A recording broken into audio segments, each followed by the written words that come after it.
इतिहास की सबसे बड़ी पहचान चोरी, अमेरिका का सबसे बड़ा डाटा ब्रीच जिसने लाखों लोगों को प्रभावित किया, एक ऐसा मामला जिसने एजेंसियों को बार बार शर्मिंदा किया। जल्द ही जोनाथन को कंप्यूटर से दूर रखने की कोशिश उसके पेरेंट्स ही नहीं बल्कि यूएस गवर्नमेंट भी करने वाली थी। Chapter 3 Comrade Pulley, the young hacker.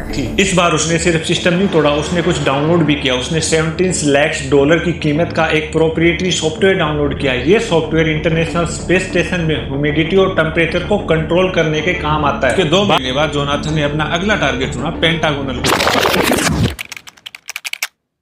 Pentagon और नाजी सिस्टम हैक करने का आरोप, 4 करोड़ क्रेडिट और डेबिट कार्ड नंबर चोरी।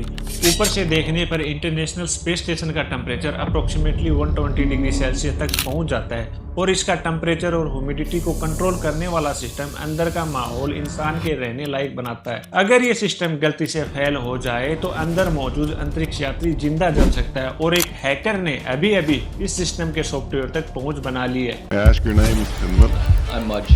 You're Mudge. Mudge, would you like to make a statement?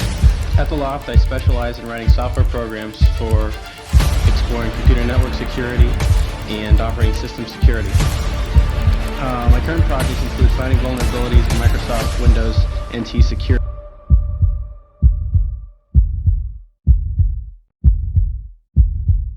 Chapter 1 The Boy Who Reached NASA. ये कोई दुश्मन देश का एजेंट नहीं है, ये अपने बेडरूम में बैठा मात्र 15 साल का एक लड़का है जिसने नासा के 13 कंप्यूटरों को हैक किया। ये लड़का एक जीनियस है, दुनिया के सबसे युवा टैलेंटेड हैकरों में से एक, जिसने सिर्फ नासा के कंप्यूटरों को हैक नहीं किया, उसने पेंटागन यानी यूएस मिलिट्री के हेडक्वार्टर के कंप्यूटरों को भी हैक किया। उसकी नजर में सिर्फ वो मजे कर रहा था, लेकिन सरकार की नजर में वो राष्ट्रीय सुरक्षा के लिए एक बड़ा खतरा था। इतिहास की सबसे बड़ी पहचान चोरी, अमेरिका का सबसे बड़ा डाटा ब्रीच जिसने लाखों लोगों को प्रभावित किया, एक ऐसा मामला जिसने एजेंसियों को बार बार शर्मिंदा किया। अब वो इसके पीछे बेरहमी से पड़ने वाले थे। Chapter 2 Jonathan's Obsession.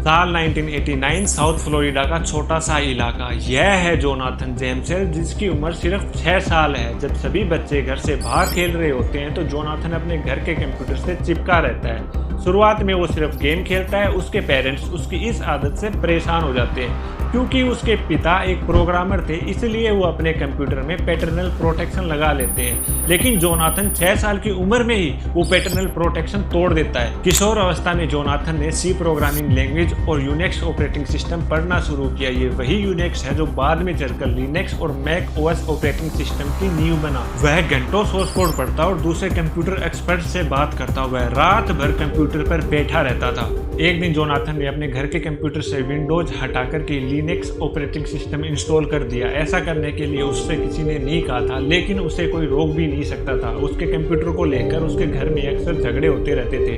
आखिरकार उसके पेरेंट्स ने उससे उसका कंप्यूटर छीन लिया। तब जोनाथन अपना घर छोड़कर भाग गया और बोला कि तभी वापस लौटेगा जब उसका कंप्यूटर वापस मिलेगा। जल्द ही जोनाथन को कंप्यूटर से दूर रखने की कोशिश उसके पेरेंट्स ही नहीं बल्कि यूएस गवर्नमेंट भी करने वाली थी। 15 साल की उम्र में जोनाथन एक प्रोफेशनल हैकर बन चुका था, उस समय के सबसे कम उम्र और सबसे बेहतरीन हैकरों में से एक। Chapter 3 Comrade Pulley, the young hacker.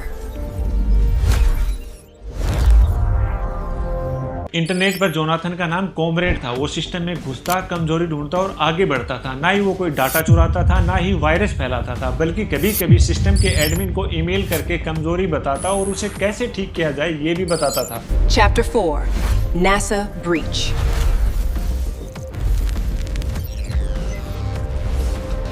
सन 1999 की गर्मियों में जोनाथन ने एक नया चैलेंज चुना, नासा को हैक करना, खास तौर पर अलाबामा के मार्शल स्पेस फ्लाइट सेंटर को। उसने नासा के 13 कंप्यूटरों में घुसपैठ बना ली थी। इस बार उसने सिर्फ सिस्टम नहीं तोड़ा, उसने कुछ डाउनलोड भी किया। उसने $17 लाख की कीमत का एक प्रोप्रिएटरी सॉफ्टवेयर डाउनलोड किया। ये सॉफ्टवेयर इंटरनेशनल स्पेस स्टेशन में ह्यूमिडिटी और टेम्परेचर को कंट्रोल करने के काम आता है। बाद में जोनाथन ने कहा कि उसका सोर्स कोड बहुत खराब था, उसकी कीमत $17 लाख बिल्कुल नहीं होनी चाहिए। मैं सिर्फ सी प्रोग्राम सीखना चाहता था और सरकार के लिखे हुए सॉफ्टवेयर से बेहतरीन कहाँ सीखा जा सकता है। लेकिन सिर्फ सोर्स कोड डाउनलोड करने से जोनाथन को इंटरनेशनल स्पेस स्टेशन का कंट्रोल नहीं मिला था, उसे कई और कदम उठाने पड़े थे। लेकिन फिर भी ये सबसे बड़ा सिक्योरिटी ब्रीच था।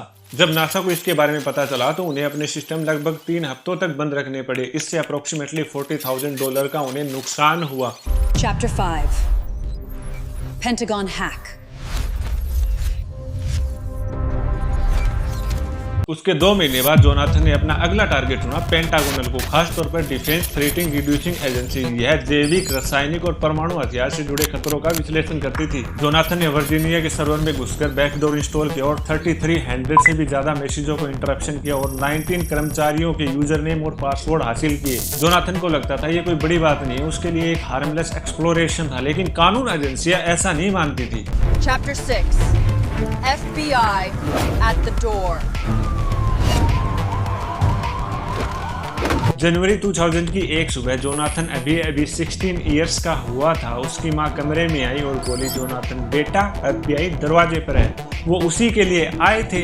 FBI ने छापा मारा और 5 कंप्यूटरों को जब्त किया, CDs, पाम पायलट, यहाँ तक कि वो जोनाथन के स्टार ट्रेक की किताबों को भी साथ ले गई। पूछताछ करने पर जोनाथन सब कुछ कबूल लेता है और कहता है कि वह ऐसा दोबारा नहीं करेगा। 3 महीने बाद जोनाथन जेम्स पर केस दर्ज होता है और जोनाथन जेम्स अमेरिका के सबसे कम उम्र का साइबर अपराधी बना, जिसे साइबर क्राइम लॉ के तहत दोषी ठहराया गया। अगर वह बालिग होता तो उसे 10 साल की सजा मिलती, लेकिन नाबालिग होने के कारण उसे मिलता है 6 मंथ्स का हाउस अरेस्ट। अब वह फ्री टाइम में कंप्यूटर यूज नहीं कर सकता था और उससे नासा व डिपार्टमेंट ऑफ डिफेंस को माफी के लेटर लिखवाए गए। बाद में जोनाथन ड्रग टेस्ट में फेल होता है और प्रोबेशन वायलेशन के कारण उसे जुवेनाइल डिटेंशन फैसिलिटी भेज दिया गया। जोनाथन ने कहा उसे अपने किए पर पछतावा था। जो चीजें उसने मजे के लिए शुरू की थी वही चीजें उसे जेल तक ले गई। इसके बाद उसने हैकिंग को छोड़ने का फैसला लिया, लेकिन हर कोई उसकी बात पर बिलीव नहीं करता था। Chapter 7 The Bigger Cybercrime World. अब कहानी आती है एल्बर्ट पर। एल्बर्ट और जोनाथन में कई समानताएं थी। वो भी एक सेल्फ टॉट हैकर था। किशोर अवस्था में एल्बर्ट ने भी नासा के कई कंप्यूटर हैक किए थे। 2000s की शुरुआत में एल्बर्ट्स को एक शैडो क्रू नाम का मार्केट प्लेस मिला, जहां पर चोरी करने के लिए क्रेडिट कार्ड और आइडेंटिटीज डाटाज बेचे जाते थे। 2003 में ATM फ्रॉड करते पकड़े जाने पर एल्बर्ट्स ने सीक्रेट सर्विस इंफॉर्मेंट बनकर काम करना शुरू किया, लेकिन उसने अपराध छोड़ने की बजाय और बड़े हैक शुरू कर दिए और उसने अपने प्लान का नाम रखा गेट रिच और डाई ट्राइंग। एल्बर्ट का दोस्त क्रिस्टोफर स्कॉट एक और व्यक्ति जिसे जेजे कहा जाता था। अब ये जेजे नाम याद रखना, इसी जेजे नाम से आगे कहानी में ट्विस्ट आएगा। वो कंपनियों के वाईफाई नेटवर्क्स को हैक करता था। वो दुकानों के बाहर अपनी गाड़ी पार्क करके वल्नरेबिलिटीज ढूंढते थे, फिर वो सिस्टम में घुसकर क्रेडिट और डेबिट कार्ड्स के डाटा चोरी करते थे। एल्बर्ट ये डाटा दूसरे हैकरों को भेजता था। बाद में वो एक ब्लैंक मैग्नेटिक कार्ड बनाकर ATM से पैसे चोरी किया करते थे। उनका सबसे बड़ा हमला TJX कंपनी पर था, जहां पर उन्होंने 9.6 कस्टमर्स का डाटा चोरी किया। कुल मिलाकर 18 करोड़ कार्ड्सों का डाटा चोरी हुआ और कंपनी को इस इंसिडेंट से $40 करोड़ का नुकसान हुआ। Chapter 8 Jonathan's Final Days. मई 2008 जोनाथन अब 24 इयर्स का हो चुका है। ना वो कॉलेज जाता है, ना कोई नौकरी करता है। वह अब डिप्रेशन से जूझ रहा है और हैकिंग भी छोड़ चुका है। अब सीक्रेट सर्विस जोनाथन के घर पहुंच जाती है। उन्हें शक था कि जेजे यानी जोनाथन जेम्स। जब सीक्रेट सर्विस के एजेंट जोनाथन के कमरे की तलाशी लेते हैं तो उन्हें वहां एक सुसाइड नोट और एक बंदूक मिलती है। जोनाथन बार बार कहता रहा कि TJX कंपनी के केस से उसका कोई लेना देना नहीं है। बाद में जोनाथन को पता चलता है कि एल्बर्ट कई सालों तक फेडरल एजेंसियों का इंफॉर्मेंट रहा है। जोनाथन को डर था कि एल्बर्ट असली अपराध अपने सर से उतार के जोनाथन के सर पे डाल देगा। उसे ये भी डर खाया जा रहा था कि सरकार को सिर्फ एक स्केपगोट चाहिए और वही स्केपगोट जोनाथन बनने वाला था। Chapter 9 The End of Jonathan James.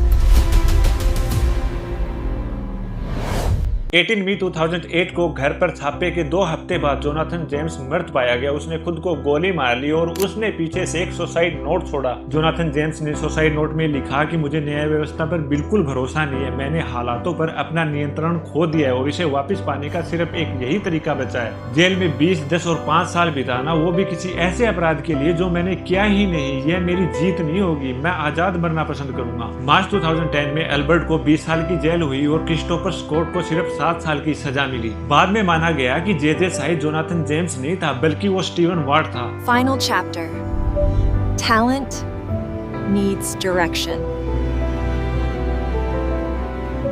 अपनी मौत तक जोनाथन जेम्स को ना ही गिरफ्तार किया गया और ना ही दोषी ठहराया गया, बल्कि उसको ये डर था कि उसको भविष्य में बलि का बकरा जरूर बनाया जाएगा। जोनाथन जेम्स कोई क्रिमिनल नहीं था, वो एक मास्टरमाइंड था, एक ऐसा प्रभावशाली लड़का जिस पर सिर्फ सिस्टम को समझने का जुनून था और सिस्टम ने उसके टैलेंट को राइट डायरेक्शन देने की बजाय उसे सिर्फ एक एग्जाम्पल बना के छोड़ दिया।